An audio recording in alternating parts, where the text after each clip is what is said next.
2 கிடைக்குமா? ஸோ இந்த 2500 போட்டுக்கோங்க. போட்டுக்கிட்டு இந்த 2500 மைனஸ் பண்ணுங்கள். ஓகேவா? ரைட். அப்படி மைனஸ் பண்ணும்போது உங்களுக்கு எவ்வளோங்க வேல்யூ கிடைக்குது?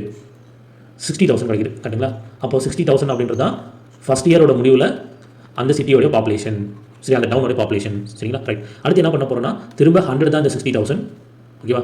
அடுத்து அதில் 4% எவ்வளோ, அதாவது செகண்ட் இயர் வந்து கண்டுபிடிக்கணும். இது வந்து ஃபஸ்ட் இயர், இது வந்து செகண்ட் இயர். சரியா? திரும்ப வந்து அதே போல் கேன்சல் பண்ணுங்கள்.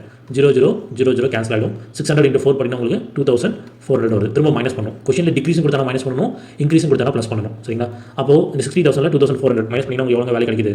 57,600 அப்படி கிடைக்குது. அப்போது 2 வருஷம் கழிச்சு அந்த சிட்டியோட டோட்டல் பாப்புலேஷன் எவ்வளோ இருக்குது? 57,600 இருக்குது. ஸோ இந்த 57,600 தான் நமக்கான ஆன்சர். ரொம்ப சிம்பிள். சரிங்களா? ரொம்ப சிம்பிளான மெத்தடுங்க.